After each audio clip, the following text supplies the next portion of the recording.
Thank you so much for being here tonight, and thank you so much for the committee for putting together this wonderful program. We are so honored to be here tonight to speak to you and to be a part of this wonderful program. So thank you so much, and we really appreciate it. I was a little bit torn when they said, we want you to do a special Valentine's Day Agape Latte, because on the one hand I thought this is great, perfect time, Valentine's Day, share our story. But on the other hand, it's just, all the work that I put in the last few months to make this amazing, romantic Valentine's Day for my wife, I had to re-cancel Yeah, nice try. Yeah. But we've been married almost 25 years. I can guarantee and tell you there was nothing. We didn't have any plans tonight, so let's just leave it. You saved me some money, thank you. So we are thrilled that you're here. We have been looking forward to this night for a few months now.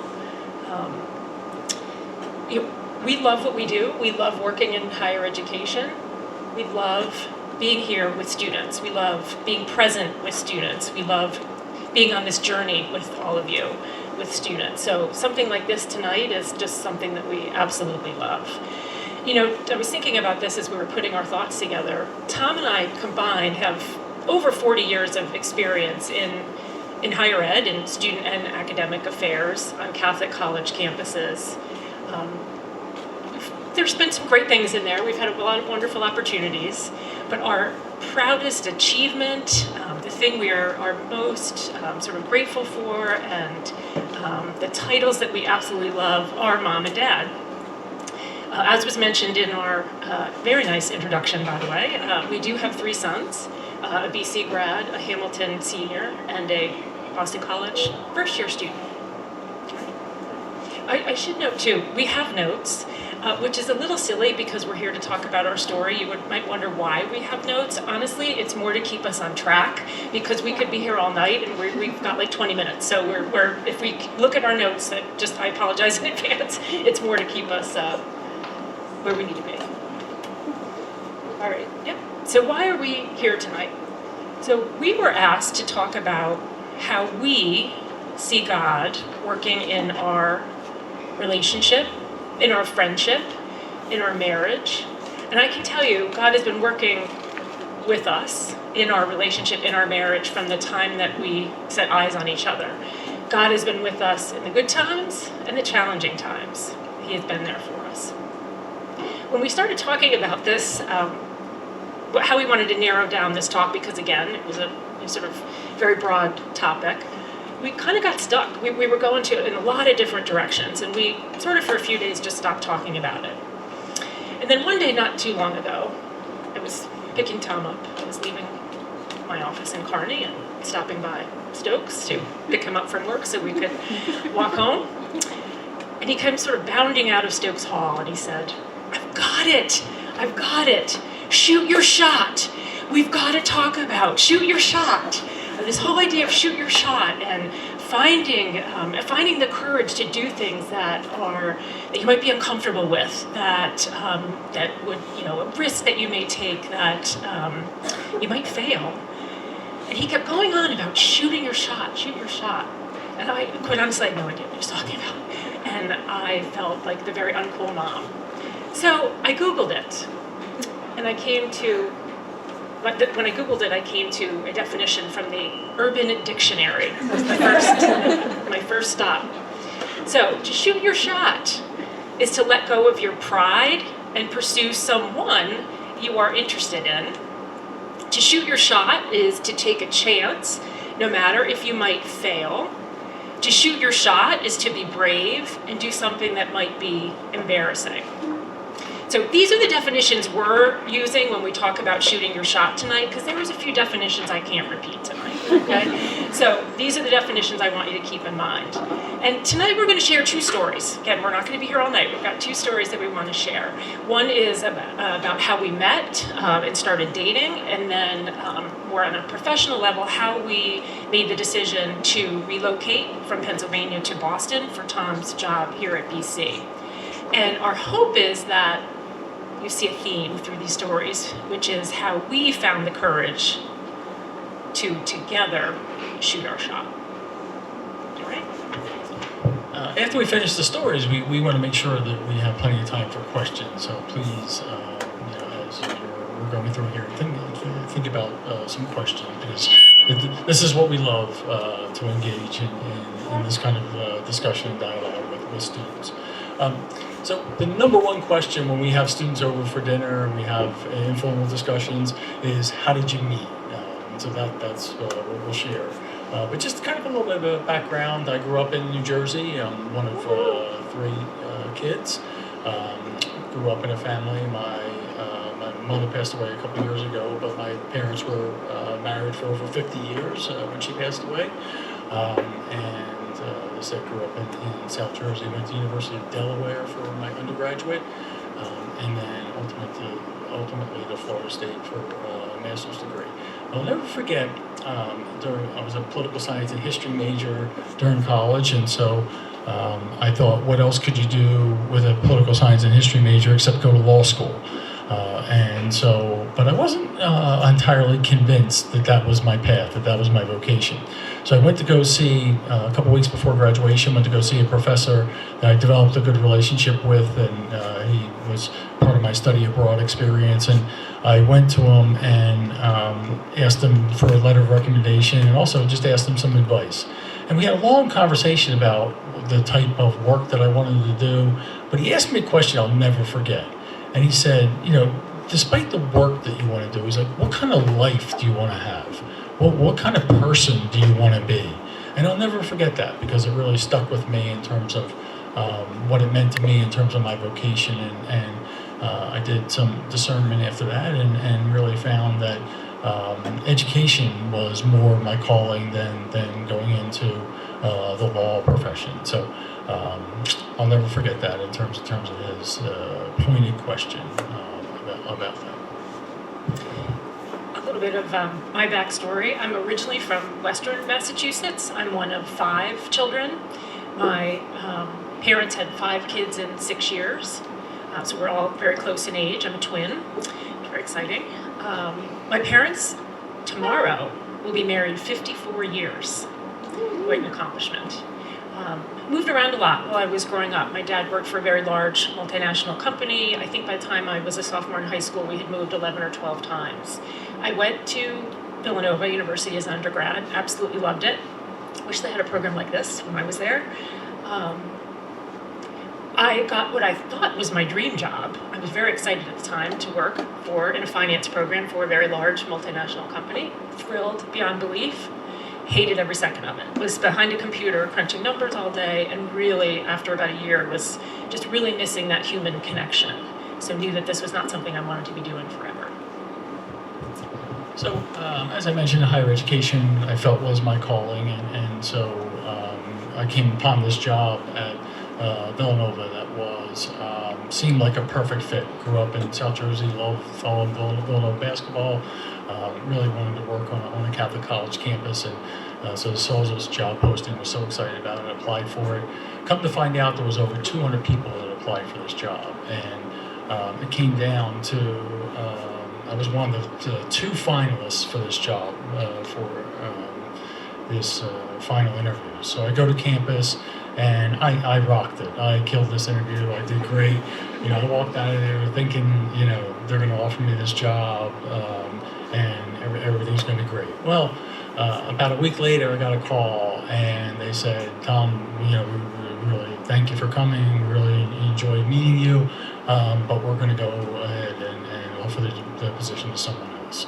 I was crushed. I was like, oh no, this is, what am I going to do? Like, this was the perfect job for me. So I ended up, the job that I applied for, there were 2 assistant directors in the office. And so, unbeknownst to me, like a week or 2 later, the other assistant director in the office left. I'm a big believer in everything happens for a reason. And so, this was, again, maybe God's plan for me. So 2 weeks later, I get a call, and they said, Tom, the other position opened up. We don't want to go ahead and do a whole other search. We really liked you. It was the best phone call I've ever gotten to that point in my life. And they said, would you be interested in the job? So I said, sure, absolutely. So of course, my ego sort of gets the best of me, and I'm getting ready for the first day of work and getting all dressed up and walking into the office. I'm like, who's this person who got the job ahead of me? Like, I gotta prove myself in this job, whatever it was. So sure enough, I walk in the office, and unbeknownst to me, my future wife is sitting in the office right next to me. So I got the job. I was the one who got the job. And it was my dream job, truly. As Tom mentioned, there was the student activities office, student development, there was a director and 2 assistant directors, and we were now both those assistant directors. Now, mind you, we didn't know each other, obviously, until we met that very first day. We were both in long-term serious relationships that had started in college, so we weren't thinking about anything between each other. And I will tell you, a lot of students will say to us, well, was it love at first sight? When you first saw him, did you just know? And I can unequivocally say absolutely not. However, the more, what I can tell you is I remember so vividly, like it was yesterday, the moment I laid eyes on him, the moment he walked in for that first day on the job, into the office, second floor Doherty Hall, and he had I just remember the khakis and the jacket and this really funky tie and these really cool leather shoes with this like pattern on the top, and the most gorgeous head of brown hair. I mean, dark brown hair, back, straight out of a boy band. I mean, this thick brown hair, and it was gorgeous. It still is. That's, I remember. And so, do I think it was love at first sight? No, but I always have found it interesting that I remember it so vividly, the moment I really first laid eyes on him. We won't ask him that question. We won't have him respond. So that was in like January, and then we went ahead and our first year of work together, we hit it off, professionally, and we're doing great work. Both of the relationships that we were in ended up ending at various times during that year, and so I had a bunch of friends who were renting a ski house in the Poconos for the following winter. So I'm like, oh, I'll join in. This sounds like fun. So I joined in on that, and the house had a tradition of having a big New Year's Eve party. And the house was known by its address called 1 Moseywood. And I told Megan that a couple different times when I said, oh, I'm going to 1 Moseywood this weekend, and so forth. And so it kind of dawned on me. I felt bad for Megan with the relationship ending. I said, about early December, mid-December, I said, hey, we have a big New Year's Eve party. Maybe you should come up and bring your friends. And she was like, oh, okay. I think we have other plans or whatever. So I said, okay, well, I'll follow up with the details as we get closer and then see if you're available. It'd be great. So mid-December rolls around, Christmas rolls around. I go up after to the ski house after Christmas, having a good time with my friends, going skiing. Now, mind you, this is the time before cell phones, before email, so there's no calling, there's no texting, there's no emailing. And sure enough, New Year's Eve day came and went, and I never followed up with the details. He ghosted me, big time. He'll say that I just forgot. Totally ghosted me, totally. Little did he know I was about to shoot my shot. And I didn't know it at the time, but I showed up at the party because I knew the address, because I knew that was the name of the house, right? So my friends and I went. So imagine his face when my friends and I walked into this party that he forgot to invite us to, right? So, well, we had a blast. It was really fun. We got to know each other, obviously, outside of work. Great friends, great people, and we started hanging out. So days went by, weeks, and we were just hanging out more and more. A year went by, and the rest is history. So, again, 25 years, we married this spring. It worked out. It worked out pretty well, despite me being a jerk. Yeah. I will say one thing. This is a do as we say and not as we do story. So we do not recommend that you go out and start dating your immediate coworker, closest coworker. That's not this worked for us almost 30 years ago, but I would not recommend it these days. I will say we kept it very professional. We actually kept it very quiet, and people didn't even know until we announced we were engaged. So it was we kept it very professional in the office. So what can you take away from this story? There's two things, really. One is don't be afraid to shoot your shot, as Meghan did. But we don't just mean that in the terms of like our relationship with a significant other or a partner. Think back to the conversation I had with my professor. I probably would not have been in that situation had I not gone and sought advice from the professor.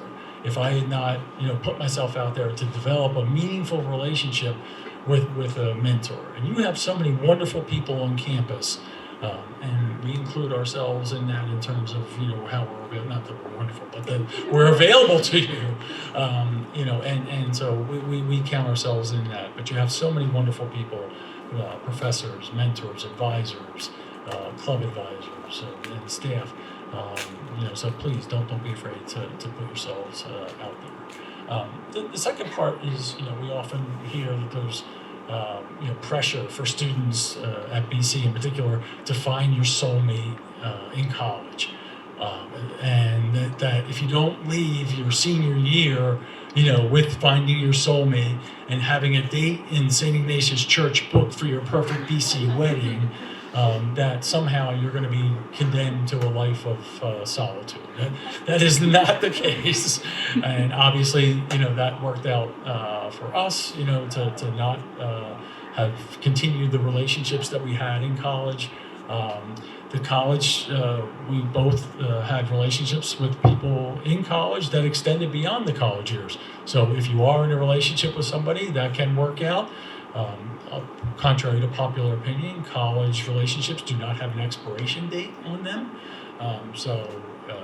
Either way it can work out, but we're here to tell you don't have to find, put your pressure on yourself to find that soulmate before you leave college. And just one quick note, I will say for sure, Tom and I would not be married if we knew each other in college. He was a total frat boy. We would not. I know it's hard to believe. Let me. Should I say? There was no one who laughed harder. I shouldn't say this, but there was no one that laughed harder when Tom shared that he was going to be the dean of students and his fraternity brothers. Let's just say. Maybe I shouldn't have shared that, but that did. Anyway, so yes, do not have to have a relationship in college in order, to find the one, that kind of thing. So. Next, we'll share a story about how we made a difficult decision and how we really discerned and saw again God working through us and looking at God's plan for us for our own personal and professional experience. I was working at Villanova at the time, and I was there almost 20 years. And I moved up to director fairly quickly, and Meghan moved to be the director of orientation. I became the director of student development, and so within 3 years. And so I had, but unfortunately, I stayed in that same position for 17 years. 2 people above me were not moving anywhere, so there was no room for advancement. So I was ready for a new challenge. Came to a conference at BC and found out about this wonderful opportunity to be the dean of students at BC. And so I applied for the job and went to the interview. And I can tell you, as soon as I stepped foot on campus, I knew that this was the kind of community that I wanted to be a part of and to raise my family in, and for Meghan and I to kind of share in that sense of community that I found through the interview process and through meeting students and all the wonderful faculty and staff here at BC. I can remember when Tom called me at work one day and said, I've applied for a job at BC. I was like, oh, did you want to talk to me about that first? I had fair amount of hesitation, right? I loved my job. I loved Villanova, my alma mater. I loved the Augustinians. We had so many friends and family in the area. The kids were at great schools, lots of friends. I didn't have any particular reason to leave, although my parents did live and do live on Cape Cod, so it'd be nice to be closer to them. But I had a lot of hesitations. So I said to him, no, you must feel something here, so you need to go for it. You need to move forward and as long as you can and see what happens. Let's not make a big deal about it now because it may not be a big deal. You may not get the job, and so let's wait and see what happens. And if you do get the job, we'll talk about it. A month or so later, he called and said, I've got the job. I said, okay, we need to talk. So we were both on campus, and we marched immediately over to the St. Thomas of Villanova Church, and we prayed, and we took the time to reflect and talk to each other. I remember specifically praying and asking for my heart to be open, my mind to be open, to have sort of the clarity to make decisions, important decisions that affect not just Tom and I, but our family, but asking for help in making those decisions. Because we wanted to make a decision, of course, with our brains and our minds, but also with our heart. It's been a big part of who we are and what's helped us over the years. But little did I know, I was actually partaking in Ignatian discernment practices, right? Didn't know that at the time. But we took a lot of time to talk and reflect about this decision. As Megan says, again, we didn't really appreciate it at the time, but Ignatius really calls us to discern and to really think about when you have choice between two great things or two good options, how do you make that tough decision? And for Ignatius, it was, how are you going to serve the greater glory of God? And for us, it was also thinking about, Ignatius says, where can you make the biggest impact, and where can you serve the most people in doing that? And we really felt like this was the move for us, and for us in particular, to try to impact the BC community. I would agree wholeheartedly. The opportunities that we've had, it was a great decision. We have had wonderful opportunities personally and professionally. And so after we decided that, we're going to make this move, we thought, we better tell the kids. And so we called a family meeting together. This don't happen very often, so the kids were, younger. This was, 9-10 years ago, something. It's okay that I share the story. But anyway, so kids, come on, talk. We got to talk. Dad's got a little announcement to make. Well, kind of a big announcement to make. And so Tom shared, the fact that he said, hey guys, I just want to let you know I have accepted a new position and I'm going to be working at Boston College. And one of our sons, who shall remain nameless, ran up to him, gave him a huge hug, and said, oh, Dad, we're really going to miss you. He didn't realize that the whole family was going to move to Boston. So we had to explain that the whole family was moving to Boston. You notice how I continue to look all around the room, so I'm not looking at one particular person. But obviously, again, I'm a big believer, we're a big believer in everything happens for a reason, and we put our faith in that decision, and obviously it turned out to be the right one in terms of how much we've enjoyed being a part of this community, how much our kids have enjoyed being a part of this community. So to kind of wrap things up, I mean, we're so fortunate to be able to do the work that we do, and this is why. In our professional lives, we as Megan said, we started off as very different people coming to the relationship. But one of the things that we really share professionally, is a love of working with students, and a love of being present, helping to support you, and walking with you, throughout your journeys. And we just love this part of young adulthood into adulthood. And it's a wonderful opportunity. In our marriage, again, we all have different needs and different interests. But what we shared in common was our faith, and we have a deep, abiding faith in God, and that He has a plan for us, and that we've been able to rely on the power of prayer and conversation and reflection when we've been faced with difficult decisions or difficult or challenging times in our lives. So how do I think that God has been working in our lives, in our marriage? I think what I am most grateful for is how He has continually helped us to see our marriage as a partnership and helped us to continually work to help the other be the best person that they can be. And so that individually and as a team together, we will find the courage to continually shoot our shot. Thank you. And in the words of Father Tony Pennant, that's all we got. So